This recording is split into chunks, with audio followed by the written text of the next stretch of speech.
வணக்கம். ஆனந்தாவின் ஆனந்தமான விவசாயம். ஆக்சுவலா இது பாத்தீங்கன்னா சூறைப்பழம் அப்படின்னு சொல்லுவாங்க. இது ரெண்டுமே முள்வேலி சம்பந்தப்பட்ட விஷயம். இது இயற்கை வேலி, உயிர் வேலி, பாதுகாப்பு வேலி சொல்லுவாங்க இல்லையா. இது சூறைப்பழம் அப்படின்னு சொல்லுவாங்க. நீங்க சின்ன வயசுல சாப்பிட்டுருக்கலாம். சின்ன சின்னதா உருண்டையா இருக்கும். இதுல இப்போதான் பூ ஆரம்பிக்குது. பட் பழம் ஒரே ஒரு பழம் நான் பறிச்சதை காமிச்சிருக்கிறேன். இந்த பழம் ஒரு சின்ன விதையோட இருக்கும்.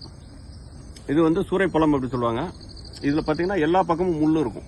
இது ஒண்ணு. அடுத்தது மெலிஃபெரா. மெலிஃபெரான்றதும் இது பாத்தீங்கன்னா இந்த விதையோட வரும். இதுவும் ஃபுல்லாவே நீங்க எப்படி வச்சாலுமே இங்க ஒரு இடத்துல பாத்துங்க முள்ளு அப்படி கையில பிடிச்சுக்கும். எப்படி வச்சாலும் பிடிச்சுக்கும். ஸோ இது உயிர்வேலிக்கு போடக்கூடிய இந்த 2 மரங்கள். சூரப்பழம் இந்த காய் பார்க்கலாம் நல்லா.